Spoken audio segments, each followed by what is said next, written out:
Assalamualaikum warahmatullahi wabarakatuh. Kami dari SMA Plus IPHB kelas 11 MIPA 1 beranggotakan saya Muhammad Azizul Hakim, Saya Muhammad Alto Kusoi. Saya Raffian Arsyad. akan melakukan praktikum kimia menentukan tingkat asam basa.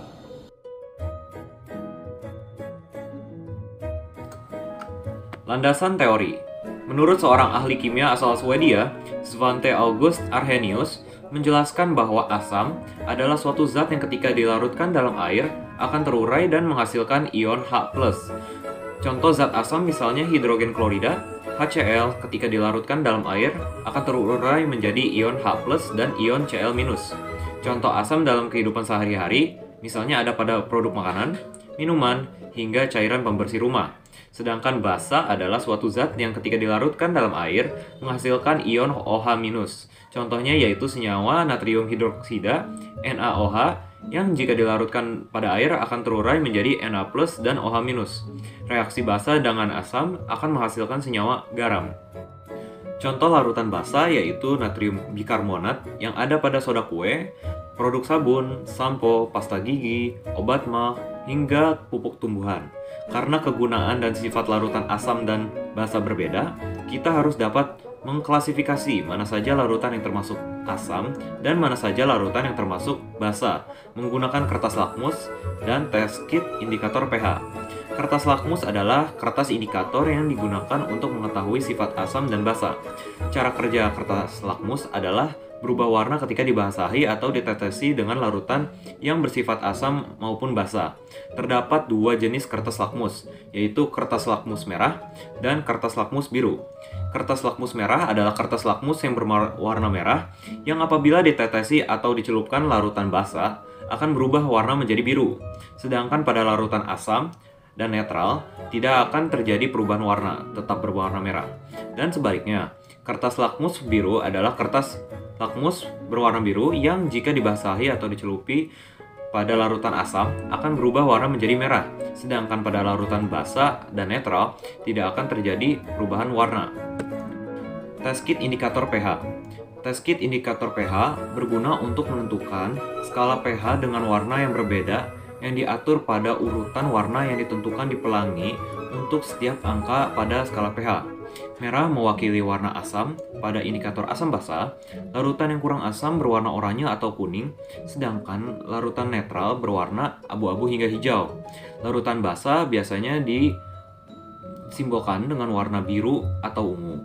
Strip indikator harus dilengkapi dengan bagan warna untuk mencocokkan nuansa dengan nilai pH.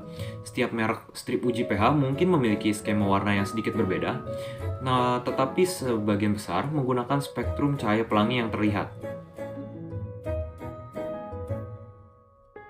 Alat dan bahan yang digunakan. Alatnya ada plat tetes, pH indikator, kertas lakmus, pipet tetes. Untuk bahannya diperlukan larutan HCl, CH3COH, H2SO4, KOH, NaOH, dan NaCl.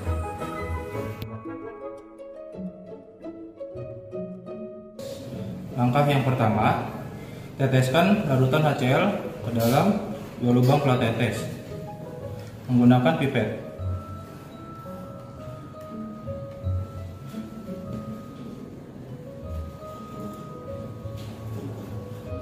Letakkan lakmus merah ke dalam larutan HCl pada lubang pertama.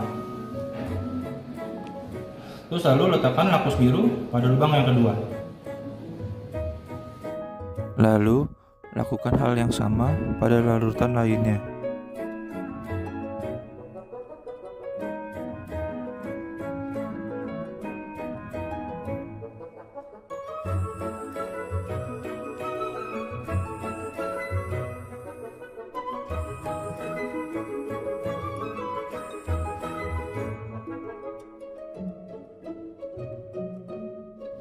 Yang pertama, celupkan kertas pH indikator ke botol larutan HCl.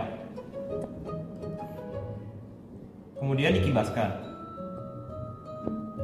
Cocokkan warna kertas pH dengan nilai pH yang tertera pada kotak pH.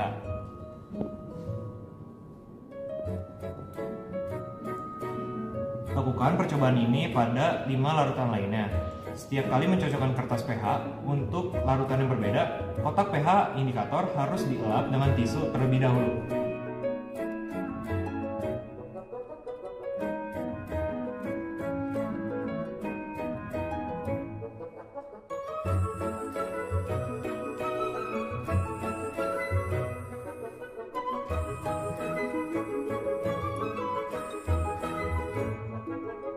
Setelah langkah-langkah praktikum dilakukan, kita mendapatkan data hasil praktikumnya yaitu sebagai berikut. Yang pertama, larutan HCl. Lakmus merah memiliki warna tetap dan lakmus biru warnanya berubah. Sehingga larutan HCl termasuk larutan asam. Dengan menggunakan pH indikator, larutan HCl memiliki pH yaitu 1. Yang kedua, larutan H2SO4. Lakmus merah memiliki warna tetap dan lakmus biru warnanya berubah, sehingga larutan H2SO4 termasuk larutan asam. Dengan menggunakan pH indikator, larutan H2SO4 memiliki pH yaitu 2. Yang ketiga, larutan CH3COH.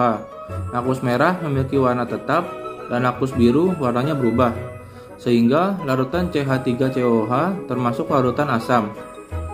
Dengan menggunakan pH indikator, larutan CH3COH memiliki pH yaitu 3. Yang keempat, larutan KOH.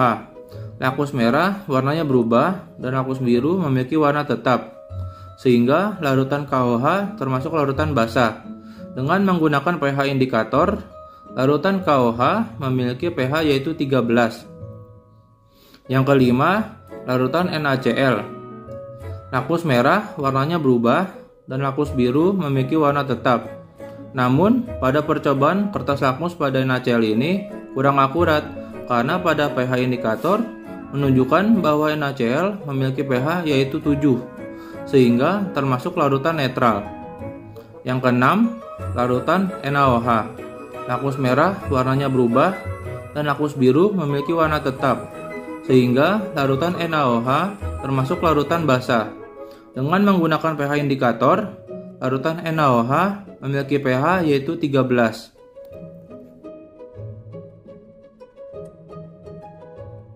Kesimpulan dari video ini adalah jika lakmus merah tetap merah dan lakmus biru berubah menjadi warna merah, maka bersifat asam. Jika lakmus merah berubah menjadi warna biru dan juga lakmus biru tetap berwarna biru, maka itu bersifat basa. Dan jika lakmus biru berubah menjadi warna ungu, berarti pH-nya mendekati netral. Dan jika pH kurang dari 7, berarti itu asam. Jika pH lebih dari 7, berarti bersifat basa. Dan juga jika pH-nya sama dengan 7, berarti itu netral.